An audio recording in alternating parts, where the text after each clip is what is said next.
Muy buenas tardes, bienvenidos y bienvenidas a esta actividad organizada desde el área académica del Colegio de Abogados de San Isidro. Esta jornada de actualización sobre el teletrabajo, a la que tengo el honor de haber sido invitado como coordinador de este panel, integrado por la doctora Laura Jiménez, jefa del Departamento de Políticas Sociales de la Unión Industrial Argentina, el doctor José Luis Casares, secretario de Relaciones Institucionales del Sindicato Argentino de Docentes Privados a nivel nacional, integrante también de la Confederación General del Trabajo, el doctor Marcelo Fernández, presidente de la Confederación General de la Empresa de la República Argentina y vicepresidente de la Confederación General Económica. El panel estará cerrado por el doctor Claudio Aquino, subdirector del área académica del Colegio de Abogados de San Isidro, entidad anfitriona de este encuentro. Somos casi 200 personas, más de 200 personas en este momento. Agradeceremos a todos, mantengan silenciados sus micrófonos durante el desarrollo del evento a fin de poder escuchar con atención cada una de las exposiciones que los ponentes van a dirigirnos.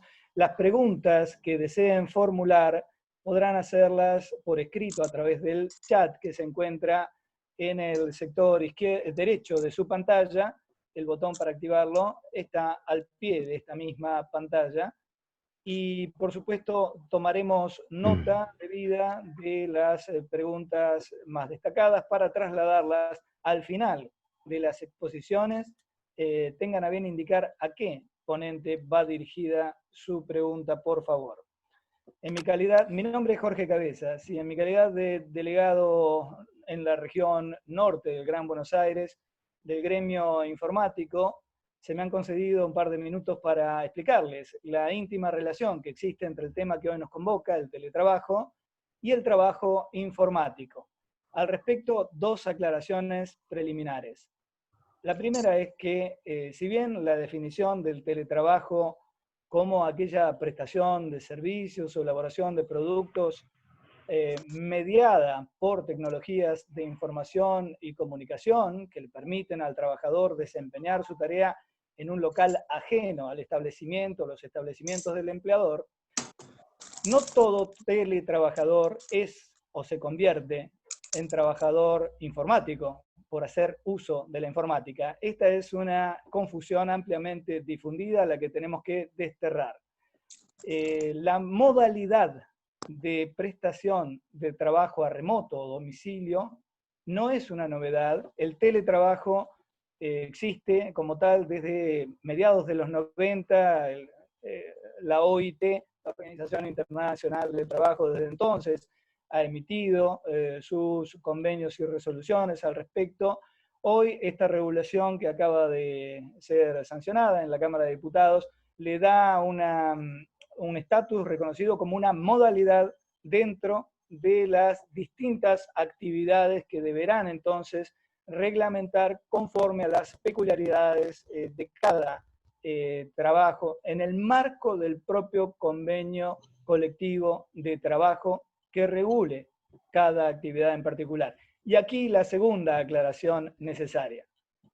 Sorprendentemente, a 30 o casi 40 años de su nacimiento, la industria informática aún hoy en la Argentina no cuenta con un convenio colectivo de trabajo. Esto es así, desafortunadamente decimos, porque los avatares de la economía, la política, la justicia, han determinado que el gremio, la representación sindical de los trabajadores informáticos, demorará 27 años en ser reconocida como tal. Por lo tanto, la industria recién hoy está en condiciones, la industria informática, de conformar su mesa de diálogo social, que es lo que los trabajadores informáticos esperamos suceda pronto, para poder tener su propio convenio colectivo de trabajo específico, con su identidad y sus roles ocupacionales que hacen al mapa funcional de la industria informática, y de esta manera poder regular el teletrabajo, que es una realidad ordinaria y común desde hace décadas en el mundo de la informática. Dicho esto, Agradezco a los organizadores el espacio que se me ha concedido, en especial al doctor Casares, quien como miembro del movimiento obrero organizado aquí en la Regional Norte de la Confederación General del Trabajo ha tenido una larga y muy productiva trayectoria. Vamos a dar comienzo, si les parece bien, con la primera exposición que realizará la doctora Laura Jiménez, jefa del Departamento de Políticas Sociales de la UIA. Doctora Jiménez, la escuchamos.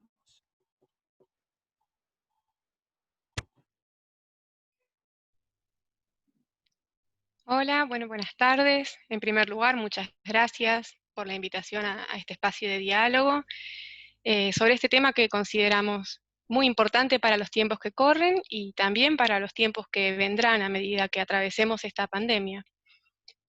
Voy a intentar resumir un poco la posición de nuestra institución sobre el proyecto que hoy cuenta con media sanción y explicar al menos cuáles son las principales causas de que hoy nos preocupe un poco que el texto se apruebe con la redacción actual, al menos en algunos de los institutos que voy a repasar.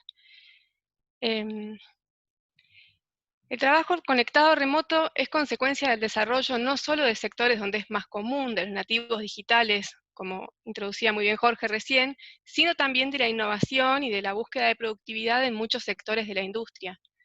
Para nosotros en la UIA es muy importante que las normas del trabajo, sin perder su sentido de protección de la persona que trabaja, puedan acompañar una política industrial fuerte en este camino en el que todos los días se redefine un poco cuál es el rol que Argentina puede ocupar en la economía global. Entonces, para nosotros es muy importante poder contar con normas del trabajo que acompañen una agenda de productividad que nos permita recuperarnos de la crisis y que sirva para tener un entramado productivo más sofisticado, que esté en condiciones de generar trabajo de calidad, trabajo decente y con salarios altos.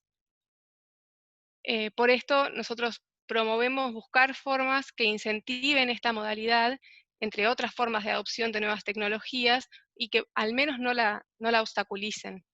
Sobre el proyecto en particular, primero que nada decir que al tratarse, como bien se dijo, de una modalidad de trabajo y no de un nuevo tipo de contrato, entendemos que le aplican todas las normas de la Ley de Contratos de Trabajo y los principios del orden público laboral.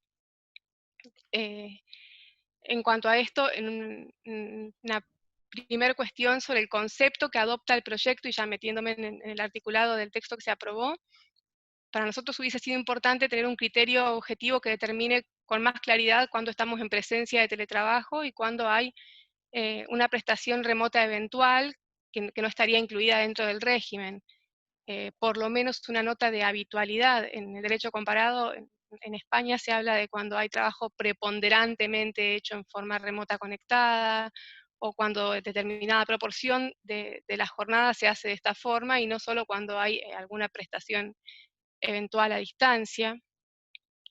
Seguidamente, en cuanto a la voluntariedad y al derecho de reversión, lógicamente reivindicamos que debe ser voluntario y acordado por ambas partes, pero no queda tan claro en el proyecto que en la decisión de cuáles son los puestos de trabajo que pueden trabajar en forma remota conectada y cuáles son los trabajadores que están facultados para trabajar en esta modalidad, es clave la decisión del empleador en ejercicio de sus facultades de control y de organización, y que en ningún caso debe imponerse como una carga el teletrabajo, y esto no está tan claro como hubiésemos preferido y como vimos que se incluyó en algunos dictámenes de minoría y en algunos de los otros proyectos que se habían presentado en diputados.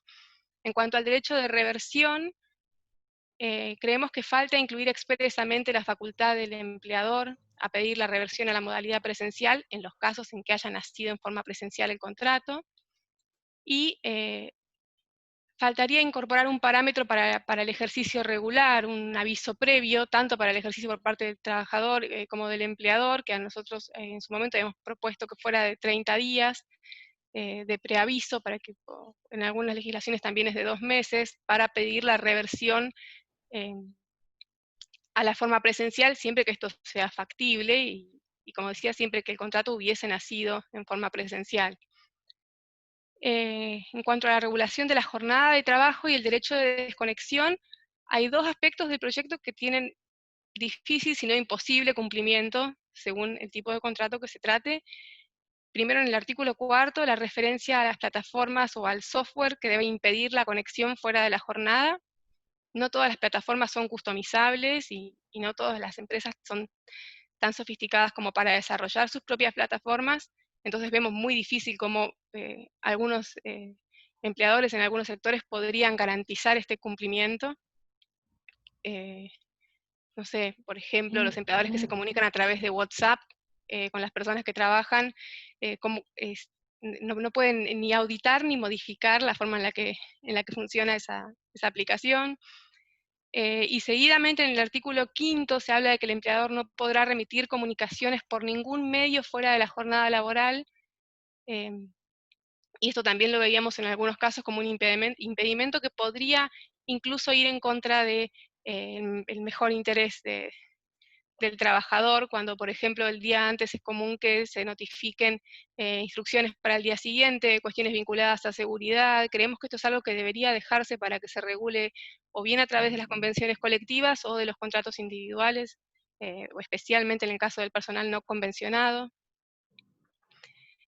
Seguidamente, en cuanto a las tareas de cuidado, hay un artículo que entendemos que tiene la mejor intención, pero que incluye obligaciones que son también de muy difícil cumplimiento, porque no todas las tareas que se pueden hacer en forma remota permiten tener una jornada interrumpida o disminuida o variaciones con respecto a la jornada que estaba pautada en forma presencial, y las sanciones que están dispuestas en el artículo 6 son muy graves y entendemos desproporcionadas para el objetivo que se persigue. Y terminando, mencionar dos cosas más. La presunción de accidentes de trabajo durante la jornada también nos parece que no es lo más adecuado, siendo que hay tanta dificultad para controlar el ambiente de trabajo del trabajador que trabaja a través de esta modalidad. Y por último, hacer una mención al artículo 17, que da una opción por ley extranjera a los trabajadores que hacen trabajo remoto conectado, que creemos que va en contra del principio de territorialidad y además genera un escenario de inseguridad jurídica y da a los trabajadores que trabajan en forma remota una facultad que los trabajadores que están trabajando presencialmente no tienen, con lo cual en ese caso particular hemos pedido la eliminación del artículo.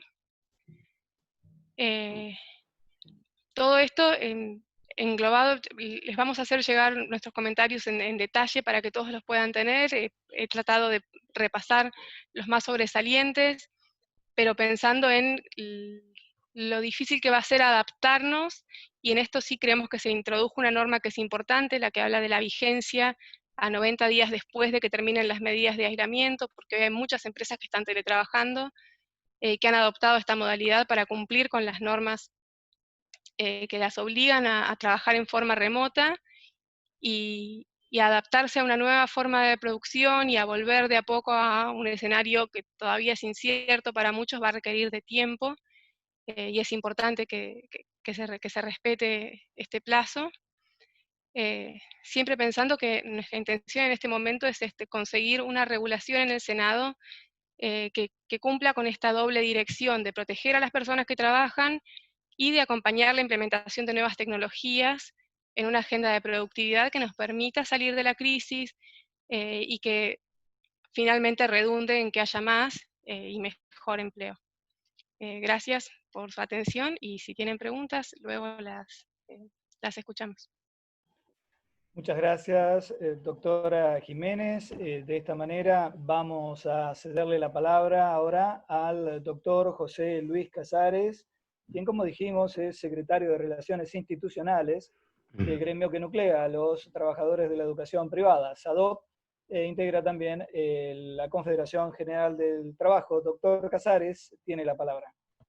Bueno, buenas tardes a todas y a todos. En primer lugar, hacerles llegar nuestras condolencias a las familias que están viviendo situaciones difíciles y complejas por responsabilidad de esta pandemia. Acto seguido quiero agradecer a los presentes, agradecer a los panelistas que rápidamente cuando los convocamos se comprometieron con esta iniciativa. al doctor Santiago Cuarnetti, presidente del Colegio de Abogados de San Isidro, y por su intermedio a todo el consejo directivo de este colegio, y al doctor Claudio Aquino, con el cual hace muchos años venimos impulsando y desarrollando este tipo de actividades vinculados siempre al diálogo, siempre a buscar la posición de los distintos.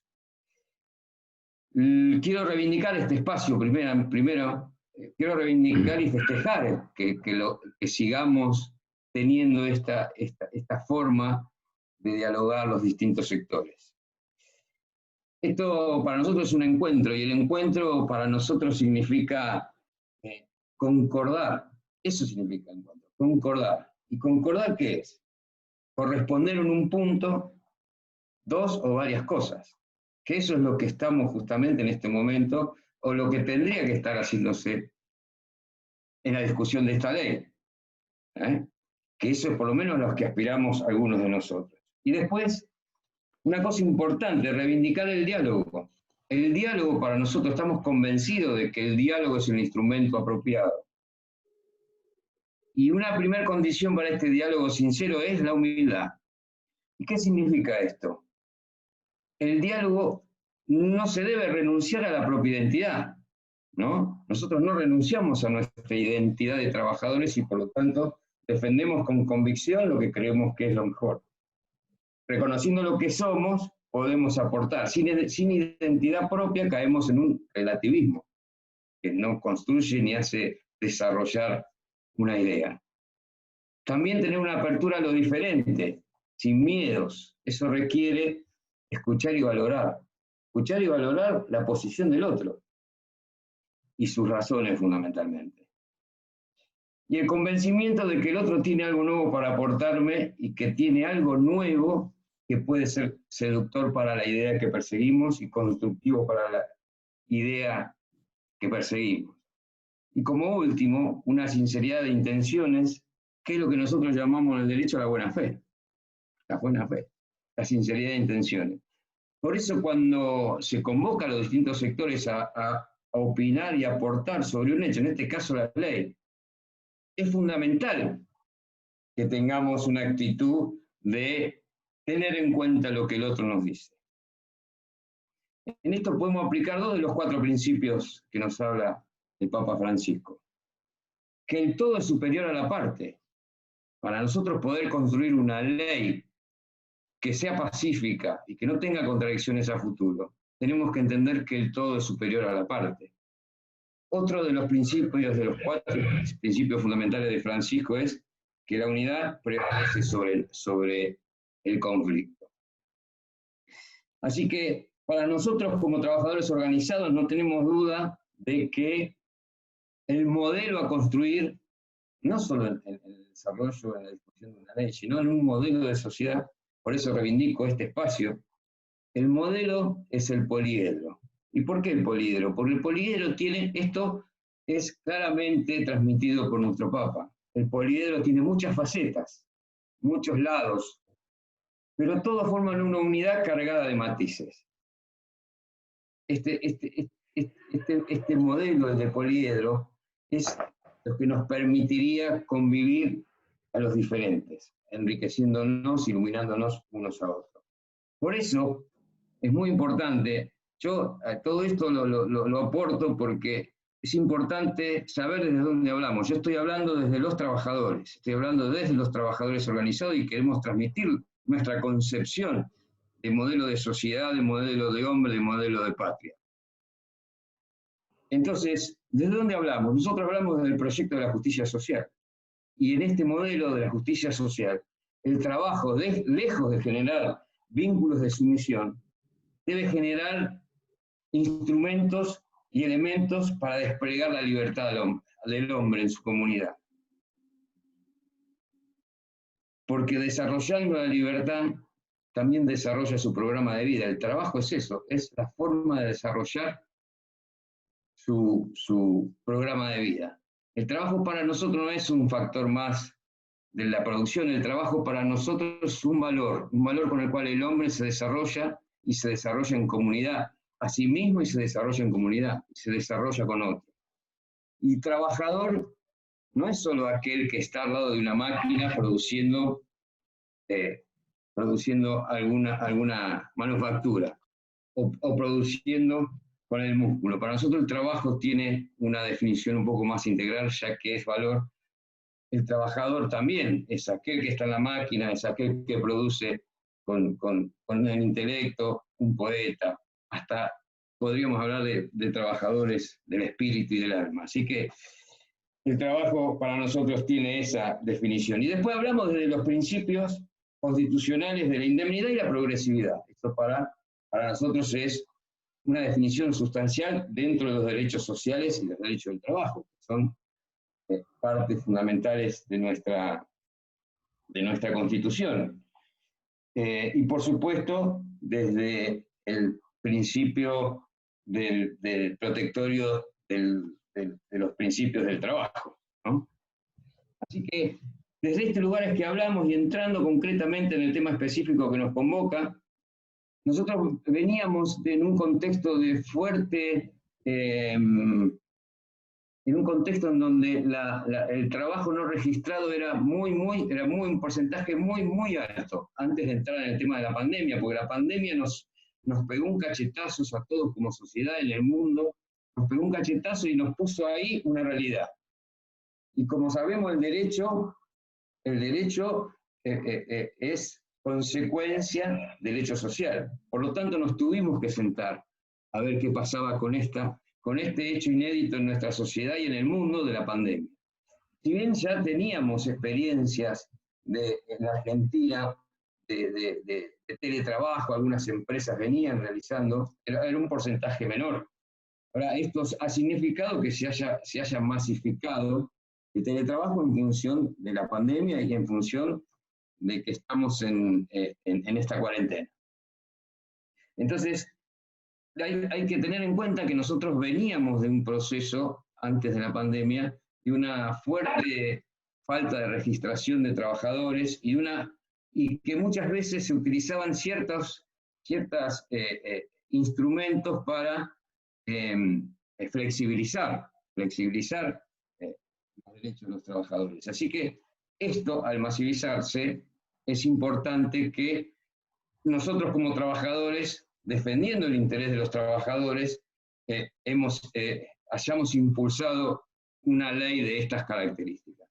Y por supuesto, como toda ley, y en una ley votada y construida en emergencia, seguramente debe tener algunas debilidades, algunas cuestiones que seguir profundizando. Y en esto yo quiero también utilizar otro de los principios del Papa. La realidad es más importante que la idea. Y el tiempo para temas tan profundos e importantes, para el debate profundo, también es importante. Pero tenemos que normatizar en función de la realidad que tenemos. Y ahí fuimos. Así que estos dos elementos, digamos, lo de la falta de registración, la flexibilización, el hecho de los trabajadores de plataformas, que lo que se está llamando la uberización, eso se instaló en nuestra comunidad, produciendo complejas situaciones vinculadas al vaciamiento de la previsión social o del ámbito social. Así que son temas a tener en cuenta que, claro, en la emergencia y en la urgencia de la pandemia, pareciera que tenemos que dejar de lado algunas cuestiones, pero esto, como esta ley, esta media sanción que ha tenido este proyecto de ley, se va a implementar a partir de los 90 días que se levante la restricción. Y que tenemos un tiempo importante para seguir charlando antes de que llegue al Senado y que el Senado le dé su aprobación. Así que en las generalidades para nosotros es muy importante, ¿por qué? Porque en realidad vemos una norma flexible, vemos que las cuestiones, algunas cosas nombró la doctora Jiménez, algunas cuestiones están habilitadas para la particularidad en los convenios colectivos de trabajo. Ahí habilita fuertemente la ley a que aquellos temas o aquellos que no sean pacíficos para los empresarios y los trabajadores, poder tratarlos en los convenios colectivos. Eso es muy importante, no solo porque podemos despejar conflictos, sino porque rescata y reivindica la importancia del sindicato como representación de la parte más débil en la relación del empleo, que son los trabajadores. Por lo tanto, en esto es reivindicable el proyecto de ley, porque es una ley flexible y amplia y permite derivar a los convenios aquellas cuestiones más específicas. Y después una cosa que nosotros reivindicamos como fundamental es que acá se ha definido, lo dijo un poco a veces al principio, se ha definido que es una modalidad y no una nueva actividad.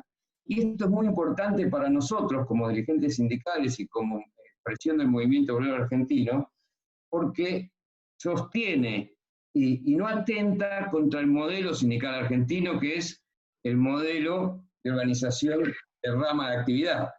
O sea que dentro de los metalúrgicos va a haber trabajadores que serán metalúrgicos, estarán en el convenio de metalúrgicos y que van a desarrollar teletrabajo. Esto es fundamental para nosotros, porque si no se hubiera reconocido como modalidad y se hubiera reconocido como una actividad, hubiera atentado contra el modelo sindical argentino, que para nosotros, a los trabajadores en la Argentina, nos ha dado resultado y lo defendemos porque es uno, hasta tanto y en cuando se pueda encontrar algo superador, porque justamente la progresividad de los derechos para nosotros es fundamental. El día que encontremos algo superador, por supuesto que habrá que discutirlo.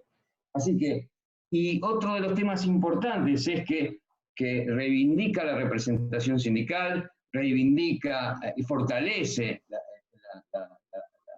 organización sindical y la igualdad de derechos, tanto derechos con los trabajadores digamos, que desarrollan sus tareas presenciales, como los trabajadores de teletrabajo van a gozar de los mismos derechos, tanto sindicales, salariales, conveniales, licencias, bueno, todo lo que significa los derechos de los trabajadores en general. Garantiza esta ley la igualdad de esos derechos para los trabajadores presenciales como los de teletrabajo. Lo de la reversibilidad y la voluntariedad, que son elementos importantes porque habría que seguir discutiendo. Yo coincido plenamente que hay que seguir discutiendo con toda sinceridad, con toda honestidad, para encontrarle una redacción al artículo que especifique, esclarezca el posicionamiento de las partes, pero tenemos siempre la posibilidad de llevarlo al convenio. Siempre tenemos la posibilidad de aclarar, porque tiene que ver con la actividad que se desarrolle también. ¿No? Eso es muy importante para nosotros. Doctor Casares, tenemos tiempo cumplido. Voy cerrando. Y fundamentalmente lo que nosotros también rescatamos es el régimen de cuidado que instala uno de los artículos, la compensación en los elementos de trabajo, la capacitación, bueno, lo que decía recién, los derechos colectivos y sindicales, y una cosa muy importante, para terminar, el derecho a la desconexión para que la persona que trabaja no quede expuesta a una situación realmente estresante, porque como todos hemos comprobado en estos días, la conexión de estas características nos lleva a casi no tener horarios. Así que es perfectible, por supuesto, y lo más importante es que cuando se dialoga hay que escuchar al otro, y se construye una ley en función de esa ley, expresando y sintetizando lo que las partes necesitan y expresan. Pero nosotros somos la parte más débil de la relación laboral, y desde ese lugar es que accionamos para construir una ley que defienda nuestros intereses. Muchas gracias.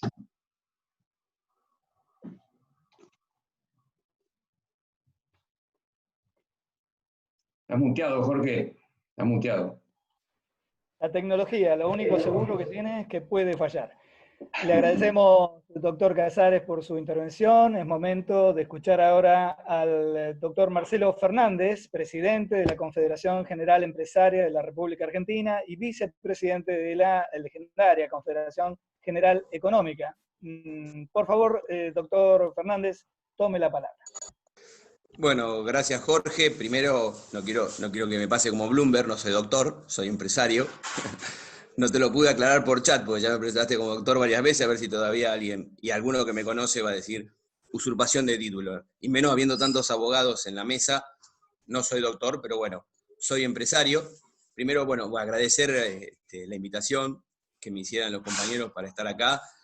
Realmente, bueno, con José Luis venimos trabajando hace mucho en varios temas gremiales y empresariales, así que me da una relación de mucho tiempo. Agradecer esta convocatoria para poder discutir algo entre nosotros y reflexionar de algo que se veía venir o que muchas veces se planteó, pero que realmente hay que discutir y mucho. Lamentamos nosotros desde CEGERA y la CGE no haber sido convocados. Nos hubiera gustado opinar. No se ve que por producto de la pandemia, el COVID-19, tal vez, como la entidad hoy no tiene personal, puede ser que haya llegado por mail, no lo voy a decir, desde la Cámara de Diputados, y no lo hayamos visto. Nuestro personal trabaja en teletrabajo justamente, desde su casa, porque no está asistiendo a la entidad, y bueno, puede ser que por algún mail se haya perdido o haya ido a algún lugar donde no la vimos, con lo cual no pudimos opinar.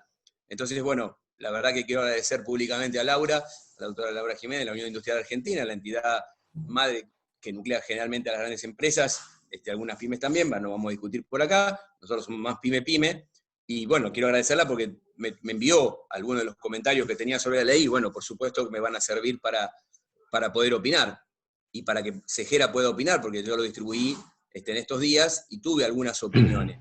Nosotros particularmente somos pequeñas y medianas empresas, en general con menos recursos que otras para poder movernos, no tenemos, tal vez nosotros somos los gerentes, somos los cadetes, y de vez en cuando podemos, somos los titulares de la empresa. En general, hacemos cualquier otro tipo de actividad antes de ser los propietarios de la empresa y estar al frente, ¿no es cierto? Así que nosotros esta modalidad de teletrabajo, por supuesto que en este COVID-19, en esta cuarentena, este aislamiento social obligatorio que estamos teniendo, evidentemente la hemos usado. Seguramente cualquiera de los que esté presente va a saber y lo va a reconocer. Lo que pasa es que tenemos varios puntos para discutir. Laura habló muy bien de la parte jurídica, seguramente después Claudio, cuando haga el cierre, como digamos, en la parte legal, en la parte jurídica, van a poder decir muchas mejores que este doctor, que no lo soy, pero digo, van a poder seguramente nutrirlos más a ustedes. Ahora, a mí me gustaría hablar de la práctica. Por deformación profesional, siempre creo que hay una teoría muy importante, pero después está la práctica. En la práctica, como está, es muy difícil de regular, muy difícil de legislar, muy difícil de ponerse de acuerdo algunas cuestiones. Por ejemplo, lo hablábamos así informalmente y lo charlábamos con los miembros de CEGERA, como les decía, imagínense que los riesgos de trabajo, o sea, lo que sería para analizar lo que sería el RT, el accidente de trabajo. Y ni títere no puede haber, salvo que me diga que fue al baño y se cayó. Y bueno, o que iba a buscar algo a la cocina, o que se cayó de la escalera, o que no sé, una esguince de tobillo que tuvo. O sea, va a ser muy difícil pensar en los accidentes de trabajo. Pero también una cuestión que no plantea la ley, que nosotros no la vemos por ningún lado, es el lugar de trabajo. El lugar de trabajo, si yo supongamos que tengo 10 o 12 personas, la aseguradora que tenga mi compañía va a querer ir al domicilio para ver qué tipo en lugar está trabajando un trabajador que va a asegurar. Y creo que está prohibido por la propia ley, que dice que bueno, que no, que si el trabajador no quiere, la aseguradora no va a ir a revisar el domicilio, que me parece lógico. ¿Quién va a querer abrir su domicilio para que le revisen cualquier cuestión? Después, en la práctica hay muchas cuestiones también para resolver, porque estaban diciendo que la ley dice que hay que dar los elementos de trabajo, es verdad. Pero discutamos, si yo doy una computadora y sabemos lo que es una computadora, el trabajador que va a trabajar tiene que tener siempre el insumo a uso personal y no prestárselo a nadie de la familia. Todos sabemos que quien tiene hijos, tiene primos, sobrinos, hermanos, no sé, cualquier pariente que vaya a la casa es una computadora, no estamos hablando de que es algo grave. Entonces, digo, también el tema de la herramienta de trabajo no sea cosa que se descomponga o se rompa o no esté, y el trabajador no tiene cómo trabajar. La conexión de internet sabemos que se corta, que nos pasa. Yo en mi empresa estuve 4 o 5 días sin conexión de internet porque se había caído un cable. Entonces, ¿qué va a hacer el trabajador de teletrabajo si trabaja con internet y debe estar conectado? No puede trabajar. Eso lo tiene que absorber la empresa.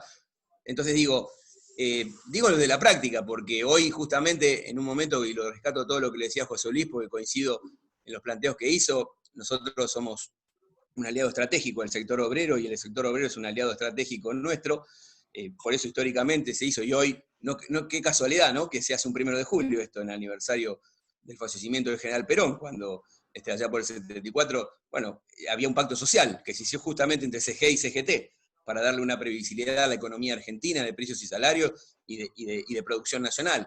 Digo, y esto es bueno que estemos discutiendo, porque tal vez lo hablábamos, como decía, entre nosotros, pero esto también el empleador puede tener sus picardías en estas cuestiones, y puede haber cosas que realmente no cierren. Me parece que tenemos que seguir discutiendo. Le digo, yo fui diputado nacional, y le digo que si esto llegáramos a tener la posibilidad, Laura, de modificarlo en el Senado, tiene que volver a diputados. O sea, las modificaciones que se incluyan, si hay alguna, así sea un renglón, tiene que volver a diputados. O sea, que si el Senado lo toca, vuelve a la Cámara de Diputados. Con lo cual, bueno, se les produce a los diputados y no se procura que eso no ocurra. Como ustedes entenderán, hay como un tema político en esto, ¿no es cierto? O sea, los senadores, si lo modifican, parece que vieron más la letra chica que los diputados. Esto ha traído, esto lo digo en una intimidad, ya que no nos mira nadie, en una intimidad a mí me tocó en la Cámara de Diputados, cuando había algo que no gustaba, los presidentes de las cámaras o los bloques dicen, pero pará, ¿cómo me lo mandás de vuelta? ¿Qué decir? ¿Que no lo mire bien? Digo, entonces tenemos que ser cuidadosos en los planteos, porque tiene media sanción de diputado y es un tema político. Esto no quiere decir que no trabajemos, no quiere decir que no opinemos. Si tiene que volver, tendrá que volver. A mí me parece que hay muchos artículos para discutir, fuera de que, vuelvo a reiterarle, es una necesidad, hay que regularlo, el teletrabajo existe, no estaba regulado, no tenía un marco legal, era un pacto privado entre la empresa y el trabajador, y a nosotros nos parece bien. Lo que pasa es que va a haber una duplicidad, porque creo que justamente se reconoció, y lo dijo Jorge cuando hizo la introducción, que había habido un gremio que está conteniendo a la gente del teletrabajo, a la gente vinculada a la tecnología, que tiene que tener su convenio colectivo. Y José Luis decía, bueno, pero los trabajadores metalúrgicos van a poder escribir en su gremio a un teletrabajador. Bueno, ahí va a haber duplicidad. Entonces digo, me parece, estamos acostumbrados en la Argentina, muchas veces nos ha pasado que las leyes no salen bien, no nacen bien, mejor dicho, no es que no salen bien, sino que no nacen bien, y me parece que estas deberían hacer de la mejor manera para cuidar todos los derechos del trabajador, que los tiene que tener y los merece, todos los derechos del empleador, que también lo tiene que tener y los merece, y que se contemplen varias de las alternativas que estamos planteando para que no se genere suspicacia, porque, a ver, y lo digo, sé que hay pocos abogados en esta charla, y que digo, para que no se empiecen a generar juicios laborales, o sea, para que no se generen después conflictos, que sobre todo lo hablo desde la PYME, ustedes saben que nosotros no los queremos tener. La PYME no es, no es despedidora serial cuando tiene problemas. La PYME cierra. Cuando empieza a despedir es porque va a cerrar. Y digo, no sea cosa que se genere por una voluntad, que nos viene muy bien ahora tener un marco legal y discutirlo cuando estamos en una pandemia y evidentemente fue necesario el trabajo de las casas, que el día de mañana tal vez para personas con discapacidad, para personas que realmente lo necesiten por un tema de movilidad o porque tengan cuidado de personas o de hijos o de madre o de familiares que no puedan salir, puedan seguir trabajando. Esto es una oportunidad laboral. Y como oportunidad laboral me parece que lo tenemos que discutir muy en serio, porque aquella gente que es discriminada por cualquier tipo de cuestión, que no puede trasladarse, que no puede moverse, o que justamente no puede buscar trabajo con capacidades notables para hacerlo, no puede emplearse, me parece que sería importante que tengamos un marco legal que seguramente no saldrá de este debate, que al cual agradezco infinitamente, me dan la posibilidad, pero yo quería hablarle un poco de la práctica, o sea, de la práctica de la ley, es decir, cuando nosotros estemos con esto en marcha. ¿va a ser viable? La pequeña y mediana empresa, ¿va a tomar teletrabajo o cuando vea? Miren, y breve y con esto termino. Yo soy signatario de convenio, yo no, sino mi entidad, perdón, del convenio colectivo del viajante de comercio, algo que tiene muchísimos años, pero muchísimos años. El índice de conflictibilidad que hay entre el trabajador, vendedor, viajante, y la empresa, por zona desfavorable, por un montón de cuestiones, hace que la pequeña y mediana empresa, y espero que no lo estén grabando esto, y no me lo publique mañana, hace que no tome vendedores. O sea, que le busque cualquier figura y que realmente no quiere involucrarse en un gremio que sabe que después le trae problemas. Y genera problemas, porque después al no estar bien declarado ese trabajador y cuando haya algún conflicto, la empresa queda totalmente desnuda y tiene que pagar cifras y edades. Por eso digo, me parece muy buenísimo esto, ojalá se multiplique, se siga discutiendo. Aprovecho, vuelvo a agradecer a los que me convocaron, a la mesa, vuelvo a agradecerle a Laura públicamente el hecho de la generosidad de que la Unión Industrial me haya mandado los comentarios para poder distribuirlo y poder opinar, pero me parece que debemos seguir debatiendo. Sancionada la ley, bueno, ya estamos con algo regulatorio, pero debemos seguir discutiendo porque, vuelvo a decirle, es una necesidad, permite una inserción laboral importante, pero me parece que debe ser muy, muy clara para que el empleador tome gente y no que la esquive. Muchísimas gracias. Gracias a usted, Marcelo. Nos disculpamos por el error de haberle conferido un título que no tiene y haberlo puesto en riesgo de un juicio penal por usurpación de títulos y honores. Nadie lo va a demandar, quédese tranquilo. Es hora de escuchar al doctor Claudio Aquino, subdirector del área académica de este Colegio de Abogados de San Isidro, la entidad anfitriona que hoy ha abierto sus puertas virtuales para que todos escuchemos las muy interesantes ponencias que nos han dirigido cada uno de los panelistas. Doctor Aquino, el cierre, las conclusiones son suyas. Jorge, muchas gracias. En primer lugar, agradecerte a vos puntualmente esa calidad tan especial para coordinar. Realmente me llama la atención, bueno, satisfactoriamente. En segundo lugar, bueno, yo formo parte, gracias a Dios, de quienes sentimos la emoción y la gran satisfacción de recibirlos a ustedes. Esta es su casa, nosotros la estamos compartiendo con ustedes, porque es un servicio que el Colegio de Abogados de San Isidro históricamente postula como su lema medular, el servicio a los colegas. En este caso hay muchas abogadas y abogados y otros muchos que no lo son, y gracias a Dios que así sea. Cuando elegimos este título con mi amigo José Luis Casares, a quien le agradezco los conceptos que ha tenido para conmigo, y yo se los retribuyo. Cuando elegimos, digo, ese título del diálogo social, es porque los dos compartimos expresamente y sin perjuicio de posturas políticas, ideológicas, sociales, culturales, incluso humanas, que en un Estado republicano de derecho es menester que la tengamos, el diálogo es lo primero, porque el diálogo edifica. José Luis habló de concordar, y yo creo que esa es una clave de este encuentro, de los que hemos tenido y de los que vamos a seguir alentando tener. Para mí el concordar es aprender a convivir en la discrepancia.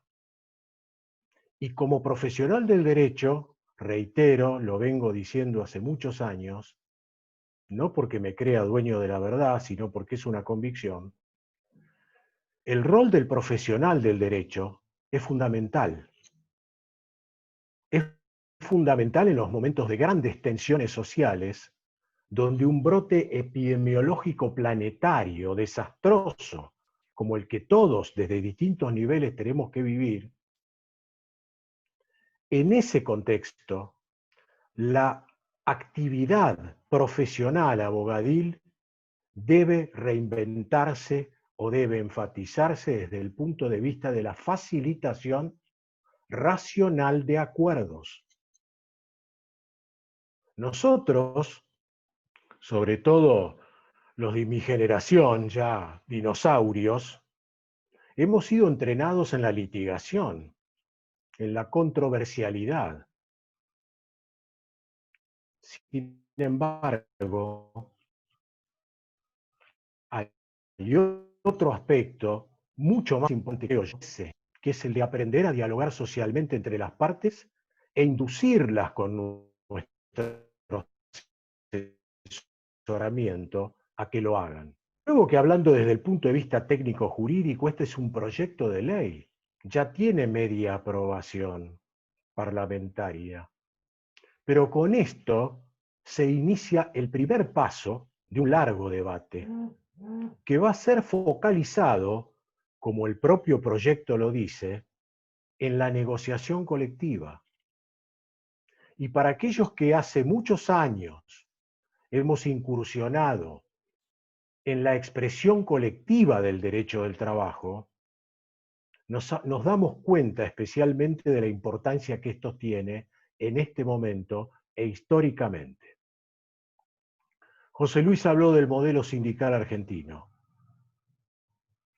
Yo lo valoré siempre, más allá de algunas críticas o cuestionamientos que vienen también desde el derecho internacional.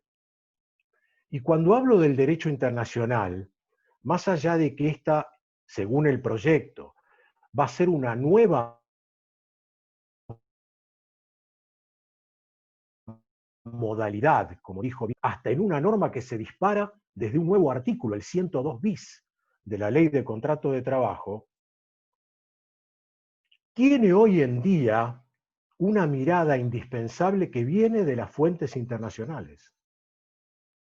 Fíjense ustedes, los convenios y recomendaciones de la Organización Internacional del Trabajo adquieren una relevancia extraordinaria y también en esta nueva modalidad de trabajo. La Argentina, desde fines del mes de septiembre del año 41, ya tiene una vieja ley, la 12.713, de trabajo a domicilio. Claro, no es lo mismo. Pasaron décadas. Pero fíjense la atención del legislador para darle a ese trabajo, a esa modalidad, una expresión normativa. Si tuviéramos que elegir alguna de las fuentes de la OIT que para mí tienen hoy una incidencia fundamental en todo proyecto de ley, en todo decreto de necesidad de urgencia que ha motivado que legítimamente se tuvieran que tomar medidas, y digo legítimamente, incluso desde el viso constitucional, más allá de su temporariedad, en el marco de esta pandemia, no vamos a repasar ahora los DNU porque no es la ocasión, nosotros tenemos una recomendación de la OIT, la 205 del año 2017, cuya lectura yo recomiendo para compatibilizar con este proyecto normativo y esta modalidad prestacional. ¿De qué nos habla la OIT en esa recomendación? Que por otra parte, recordemos, no es una norma de segunda, es una guía de buena política jurídica que determina a los ordenamientos jurídicos internos para ser observada. Esa recomendación nos habla del objetivo del trabajo decente, del trabajo digno, en el marco del diálogo y de la paz social para optimizar la resiliencia, es decir, la resistencia de los actores sociales y de los sujetos que nos vemos vulnerados, porque nuestra profesión abogadil también, nuestro colegio ha hecho punta y viene haciéndolo como iniciativa institucional para recuperar nuestra libertad justamente en la prestación y en el asesoramiento. Digo, esa resiliencia y ese diálogo social que fomenta la negociación colectiva debe ser tenida especialmente en cuenta y nos interpela a las y los abogados a entrenarnos específicamente en esta faceta. Ni que hablar del convenio que fomenta la negociación colectiva, que pasa a ser, de acuerdo al articulado proyectado, un eje matriz fundamental en la nueva legislación del teletrabajo. Es el fomento de la negociación colectiva y su producto final exitoso, que es el convenio colectivo de trabajo. ¿Cuál es ese convenio? 154 de 1981, acompañado por la recomendación 163 de ese mismo año. Y si queremos buscar todavía algo más específicamente conjugado, me parece a mí, con el teletrabajo y sus postulados fundamentales, hasta ahora aprobados por la Cámara Baja, miremos bien el convenio de la OIT 177, que fuera aprobado en la 83 reunión de la Conferencia Internacional de la OIT en el mes de junio de 1996. Voy a leer brevemente lo que yo anoté, recopilando las guías, los ejes esenciales de este convenio 177.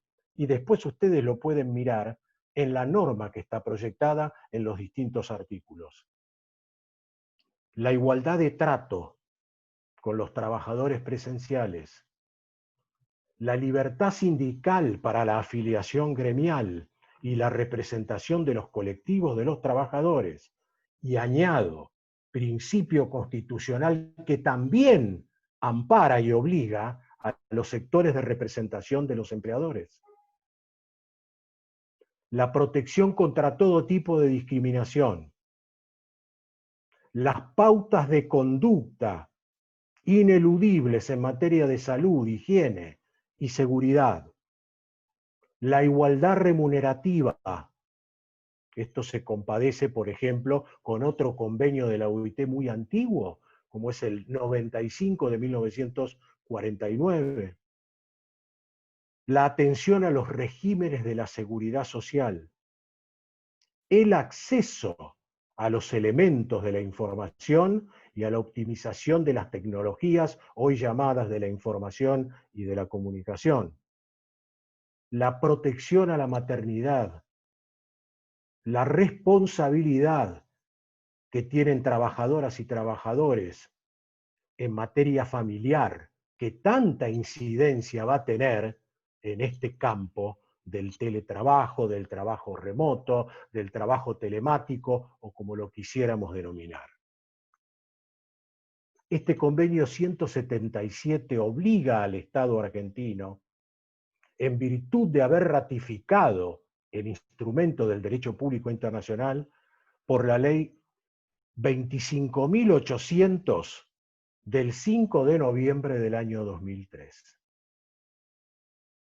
Concluyendo entonces, no podemos ni debemos soslayar la importancia que en el derecho vernáculo interno tiene la normativa internacional, porque obliga a cada uno de los Estados miembros de la OIT, al igual que también la interpelación normativa que viene de la región americana, a través de la Convención Americana de Derechos Humanos, por ejemplo, obliga a los estados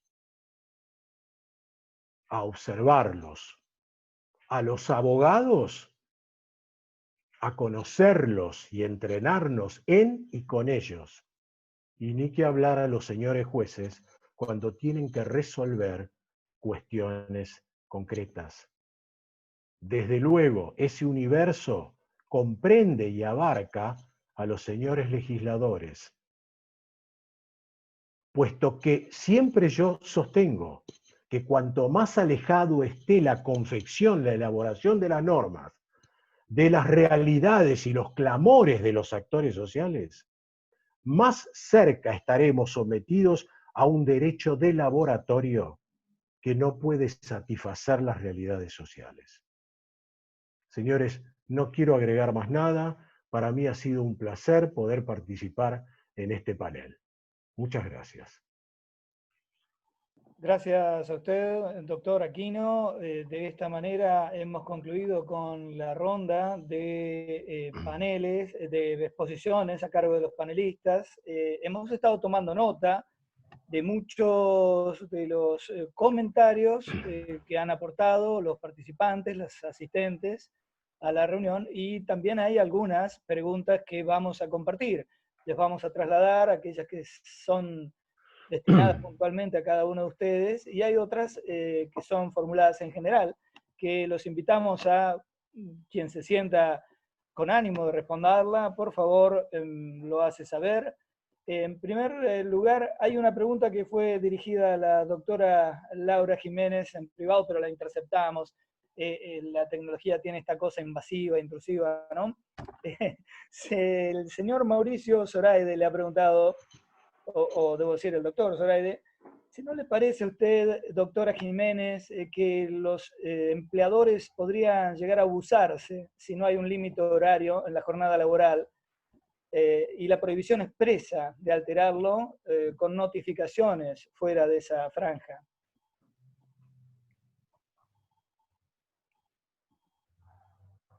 Bueno, gracias por la pregunta. Sí, no sí a la pregunta, sino sí a que la respondo con gusto.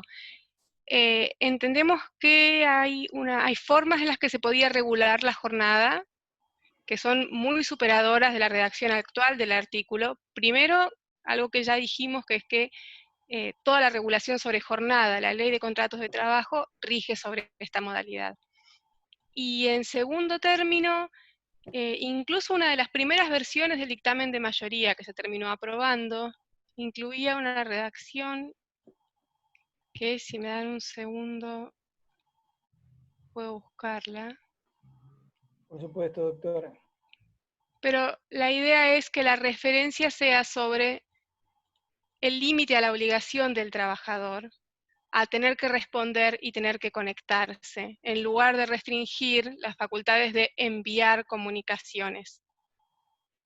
Eso es lo que nosotros entendemos que era superador y dialogaba mejor con la realidad de las operaciones y con los distintos horarios en que operan los distintos equipos de trabajo en empresas que en muchos casos tienen procesos continuos y equipos trabajando en todos los turnos que necesitan comunicarse entre ellos.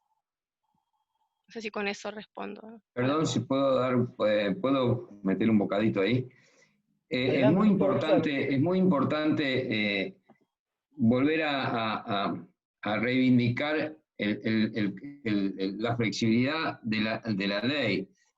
Y cuando vayamos a los convenios vamos a tener que tener prevista, según la actividad productiva, este tipo de cosas, porque en realidad no es lo mismo, digamos, cada actividad tiene su realidad propia laboral. Así que esta pregunta para mí se resume en que la generalidad del artículo referido a este tema permitirá en su momento especificar algunas cuestiones vinculadas a la actividad de cada sector. Y esto. Un pequeño disenso, acuerdo en general, y entiendo que es el espíritu de toda la ley, que todos los institutos puedan ser regulados por vía convencional. En el caso particular de jornada, el artículo 4 termina diciendo las plataformas de software utilizados por el empleador deberán desarrollarse de modo acorde con la jornada establecida, impidiendo la conexión fuera de la jornada. No vemos que sea tan claro que un convenio pueda flexibilizar esa norma como escrita, y nos preocupa también en el caso de los trabajadores que están fuera de convenio o en las actividades que hoy no cuentan con convenios colectivos, cómo va a impactar esa restricción y cómo podría ser motivo de conflictos.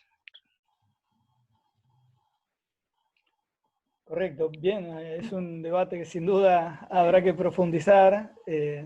Para nosotros informáticos, la modalidad de conexión continua es una realidad porque trabajamos distribuidos globalmente, así que la problemática es muy profunda. Hay una pregunta, una serie de preguntas que son genéricas, no están destinadas a ninguno de ustedes en particular, pero por favor, quien se sienta con ánimo de responder, por favor, tome la posta.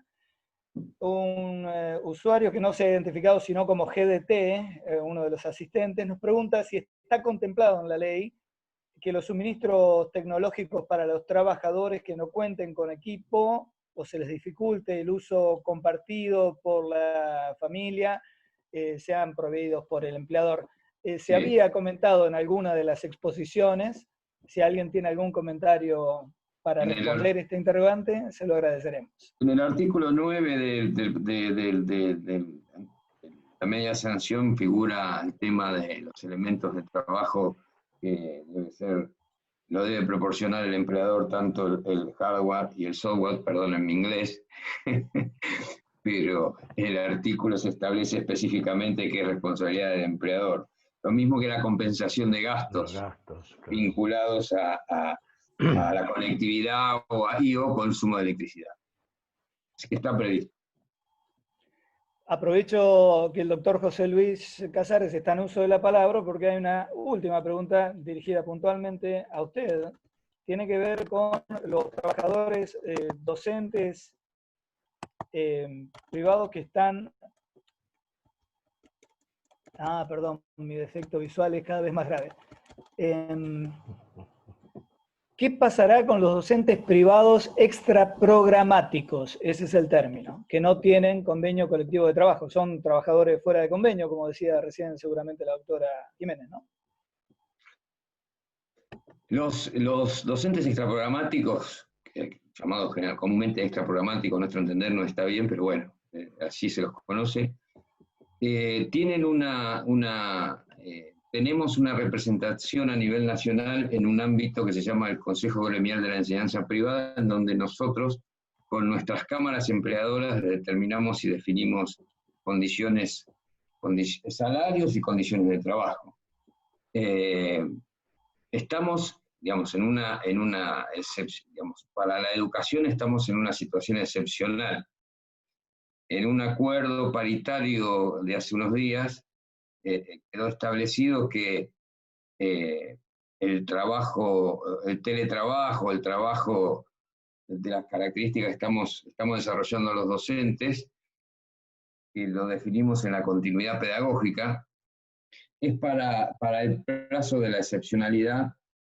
En la Ley de Educación Nacional, el artículo 109 fue parcialmente reformado por un plazo, que ahí en el artículo 109 habla de la educación a distancia, cuáles son los niveles que la educación de la Argentina, que el sistema educativo de la Argentina acepta como educación a distancia, pero para la excepcionalidad se ha desarrollado en consenso con nuestras cámaras de empleadores, el Ministerio de Educación, se ha desarrollado un decreto de excepcionalidad para esta etapa de la pandemia, en donde se reconocen ciertos derechos a los docentes que estamos trabajando en forma de teletrabajo, para llamarlo de alguna manera. Pero la educación no deja de ser presencial. Así que con respecto a los mal llamados extraprogramáticos, no va a cambiar la situación de su desarrollo de las tareas, porque va a seguir siendo presencial. Muchas gracias, doctor. Es muy activa la concurrencia. Tenemos una cantidad de mensajes, estamos tratando de sintetizar los más importantes. Ángela Sorace nos comenta con mucha certidumbre. Quedan muchos temas pendientes a tratar en negociación colectiva, que seguramente no será fácil. Por ejemplo, el presentismo, el control del ausentismo, cómo definir una jornada laboral cuando, por ejemplo, los creativos de agencias de publicidad tienen horarios de trabajo fragmentados. Todo esto remite a lo que la doctora Jiménez nos puntualizaba en su intervención, ¿no? La necesidad de que en cada convenio colectivo se pueda ir puntualizando en detalle la implementación del teletrabajo. Una pregunta en general también, ¿cómo manejar el tema de las enfermedades si el trabajador ya lo hace desde su casa? ¿Cómo lo harían viable? Doctor Aquino, no sé si usted interpretó bien esta pregunta, para mí está un poco vaga. Bueno, a ver, yo creo que ese es un tema fundamental.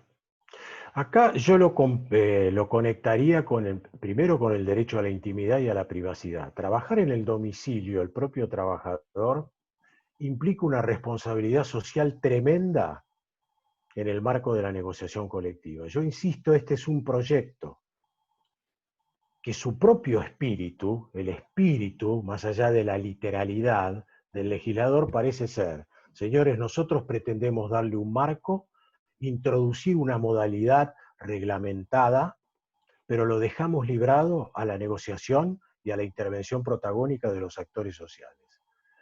Lo dijo bien Marcelo antes, que puede traer serios inconvenientes, sobre todo desde el punto de vista de la prueba. Y hay que buscar situaciones equitativas en cada caso concreto, labor que además, por supuesto, está en manos de los señores jueces. Porque en principio uno ve las críticas que se han hecho del sector empleador sobre todo para decir, bueno, señores, siempre esto, desde el trabajo a domicilio, se entendió como una enfermedad inculpable. Hoy en día, la responsabilidad de las aseguradoras de riesgos del trabajo, preservando el derecho a la intimidad, va a ser convenir los momentos en que se puedan hacer estas revisiones o estos controles de los ambientes donde cada una de las trabajadoras y trabajadores va a desempeñar su tarea. No es sencillo, pero estoy convencido que los sujetos, actores sociales en la negociación, debidamente capacitados, y acá voy a hacer un poco tal vez la impronta desde el lugar de los profesionales del derecho, debidamente asesorados, lo que implica que nosotros nos tenemos que capacitar, van a tener que tomar medidas racionales, pactadas. Muchos han pensado si, por ejemplo, la ART va a tener que concurrir para preservar esa intimidad con un delegado sindical, por ejemplo. No sé cuál es la opinión de José Luis en este caso, o de Laura, o de alguno de ustedes. De hecho, Claudio, está previsto en uno de los artículos. Está previsto en uno o dos artículos, no me acuerdo, estaba tratando de encontrar. El artículo 15 y el artículo 14, 15 están establecidas estas cuestiones vinculadas al sistema de control y derecho a la intimidad, donde le da al sindicato una presencia importante para garantizar justamente esto, ¿no? Yo creo que sí, perdón. Bueno, y el tema deriva, el artículo 14 con respecto a cuestiones de higiene y seguridad laboral, deriva al ámbito de aplicación, ¿no? Que será la superintendencia la que tendrá que definir algunas cuestiones vinculadas a inclusión de enfermedades, por ejemplo, causa por esta modalidad. Bueno, hay todo un universo de temas que dispara todo esto. Bueno, había que entrar, digamos, esto está y veremos de aquí en más cómo vamos a ir dándole respuestas a las cuestiones que no sean pacíficas, sobre todo, porque por lo que decía Laura, por lo que decía Marcelo, tenemos algunas las posiciones son de que había que normatizarlo, que había que tratarlo, que había que hacer lo mejor posible para esta etapa, pero bueno, todo es nuevo para la economía, nuevo para el trabajo, lo que estamos viviendo es nuevo todo. Exactamente. Mirá, se está discutiendo también otro proyecto de ley importantísimo, que es la ley de conocimiento, del que venimos, donde la influencia tecnológica también va a ser determinante. Otro aspecto es en el marco del derecho de daños aplicado a la relación de trabajo. Varios nos estamos preguntando ya qué pasa cuando hay digamos, un uso indebido de las herramientas que yo no tengo duda que debe proporcionar el empleador, claro. O si no, si las tiene el trabajador o la trabajadora, tiene que implicar una compensación de algún tipo. Pero ¿qué pasa si un hijo menor que tenés en tu casa rompe la computadora? Claro. Si tenemos que partir de la apotegma, del paradigma del derecho a prevención, de los daños y la responsabilidad en virtud de la aplicación, por ejemplo, del 1710, se me ocurre ahora, del Código Civil y Comercial. Bueno, pero siempre dentro del orden público laboral y la característica simétrica que tiene la relación de trabajo, reconocidamente como un sujeto que está en inferioridad de condiciones, que es el trabajador. Entonces, creo que tenemos que tener mucho estudio, mucho entrenamiento y mucho debate. Por eso insisto que el diálogo social concretizado en la negociación colectiva, es parte de un Estado republicano y de derecho. Yo el otro día pensaba, tuve que hacer un asesoramiento y un dictamen, perdónenme que me extienda un segundo más, y yo les dije, le decía a la persona, al cliente, que hoy en día la Constitución Nacional también tiene una potencialidad fenomenal, siempre la tiene por su jerarquía, pero los abogados tenemos que recordar mucho de esos principios y garantías para aplicar después concretamente a una modalidad laboral, y especialmente como esta, como lo mismo en el caso de los trabajadores de plataformas.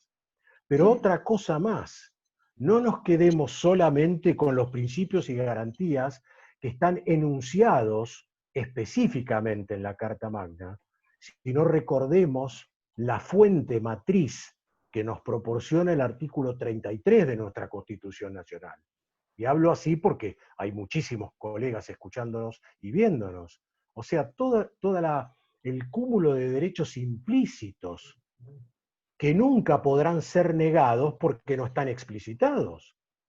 Y fíjense que pone 2 ejes de conducción para su admisión y contemplación: la soberanía del pueblo y el Estado republicano de derecho.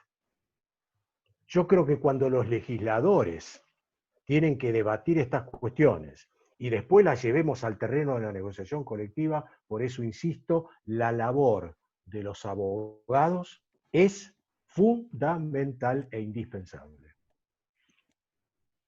Doctores, hay muchas de las preguntas que habían sido oportunamente formuladas que fueron comentadas a través de este breve debate. En este sentido, Yamila Cabrera preguntaba por estos temas acerca de las opiniones que pudieran haber emitido las ART en este debate que se dio en diputados y la estimación que podría hacerse acerca del ajuste que harían a través del costo de las primas, etcétera. Son situaciones que en este momento dan para conjeturas, pero no se puede afirmar aún nada, ¿verdad? Exacto. Sí, Vos, Laura, quizás podría hacer un aporte sobre cómo funciona hoy el teletrabajo, y la verdad es que las ARTs no es que incrementan sus primas en caso de trabajadores conectados remotos, todo lo contrario, hay un montón de factores que hacen disminuir la siniestralidad. En primer lugar, porque no hay traslado del domicilio de la persona que trabaja. Claro, se suspenden los accidentes in itinere, y eso hace que la prima tienda a bajar. Ahora, eso es lo que sucede hoy, y vuelvo sobre nuestra preocupación por la presunción de los accidentes laborales que incluye esta norma, y es cierto que la Unión de ARTs no participó de las sesiones informativas en la Cámara de Diputados, con lo cual su voz no fue en principio escuchada, al menos no por todos los diputados en esta discusión, y creo que hubiera sido interesante contar con ese aporte. Esto responde directamente a esa inquietud de Yamila Cabrera y por supuesto vamos a trasladarle a Marcelo Fernández una inquietud. Perdón, José Luis, ¿querías decir algo?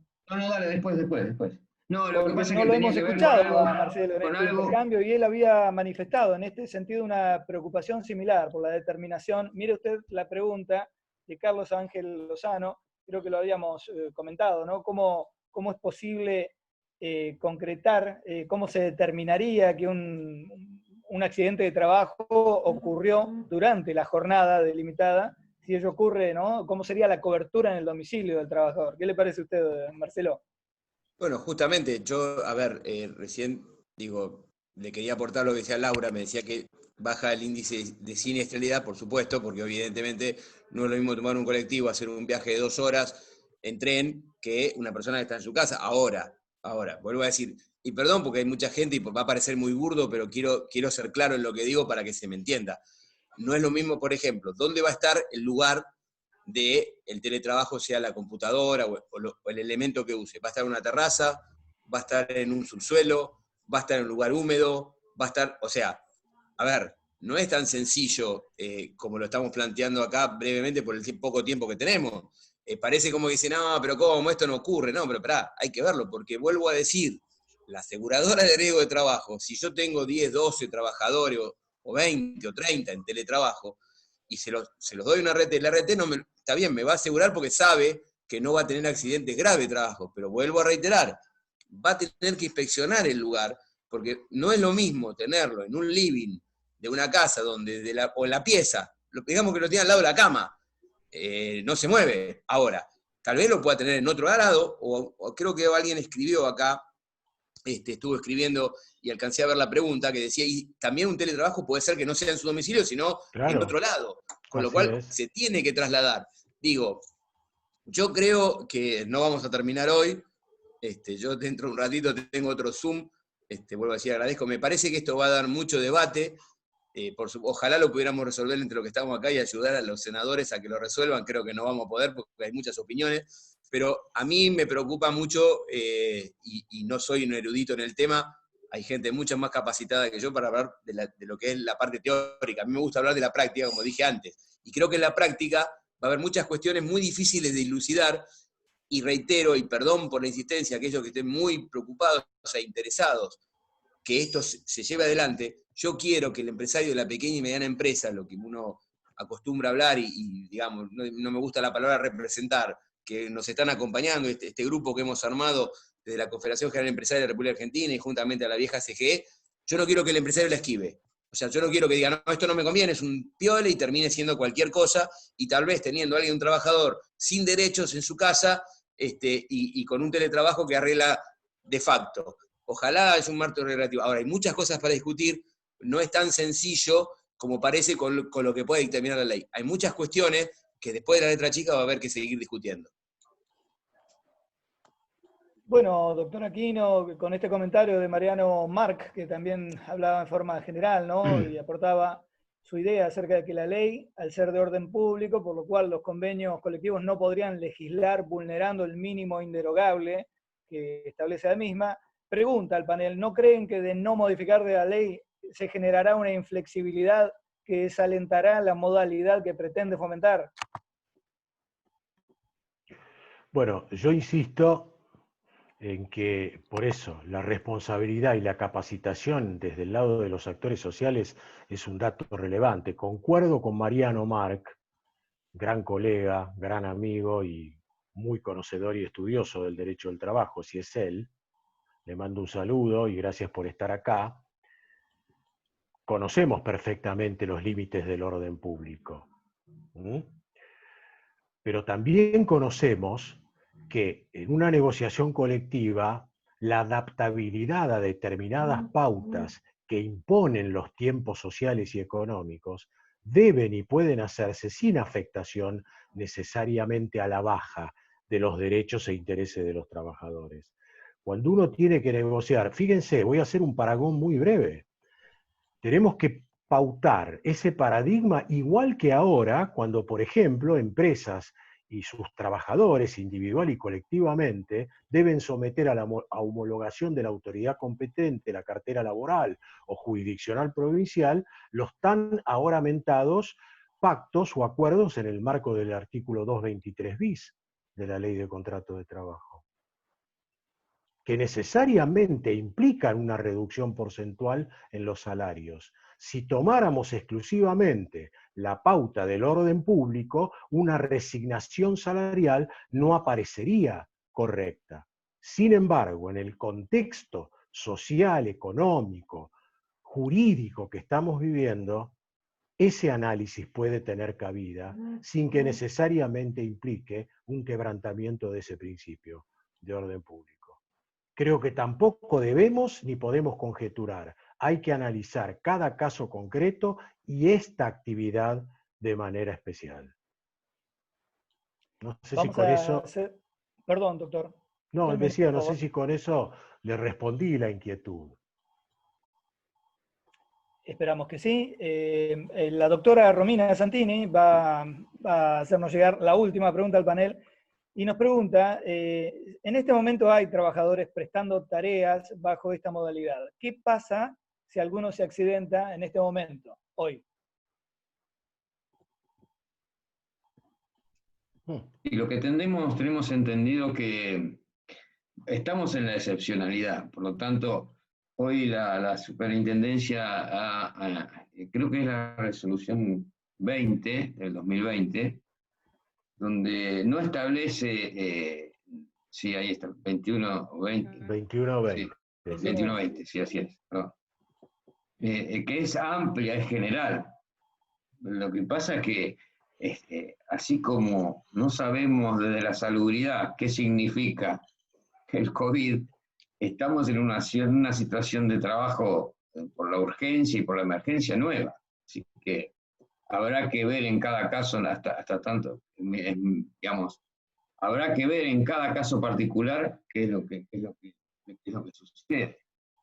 Pero bueno, va a traer algunas cuestiones de discusión importantes, ¿no? Muy bien, de esta manera, y si no hubiera una última pregunta, ya hemos concluido, ¿sí? En la apreciación de la doctora Luna Mancuellas que todo esto termina en litigio, y sí, puede ser.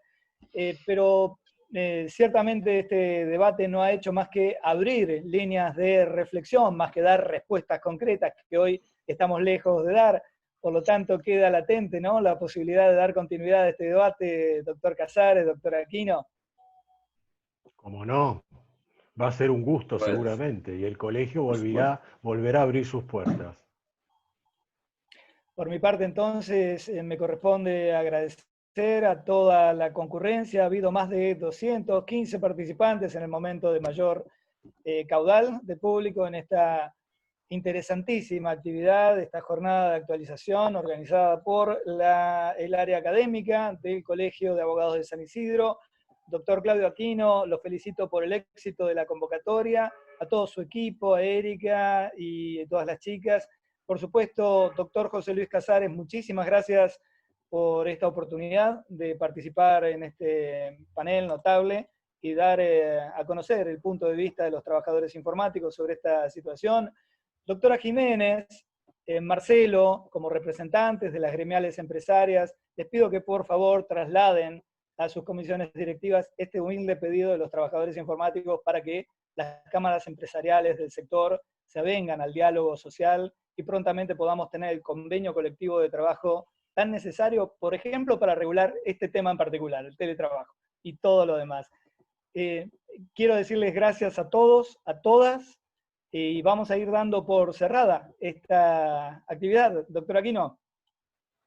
Sí, por supuesto. Una vez más te agradecemos como colegio y por todos los que han estado presentes y los que seguramente van a ser decenas más que lo van a ver por grabación. Un agradecimiento especial. Y yo voy a decir una cosa, más allá de lo que propone nuestro modelo sindical, acá se está presentando, ya se perfila una actividad específica en la materia. Y esa actividad específica tiene que tener la debida representación sindical para un amplísimo colectivo de trabajadores. Esto lo podemos discutir en otro lugar y en otro momento. Pero a mí me consta que la justicia, hace poco tiempo, a mediados del mes de marzo, y lo voy a decir, la Cámara Nacional de Apelaciones del Trabajo le ha dado la personería gremial después de décadas a la Asociación Gremial de Computación. Yo acabo de comentar ese fallo para la editorial La Ley.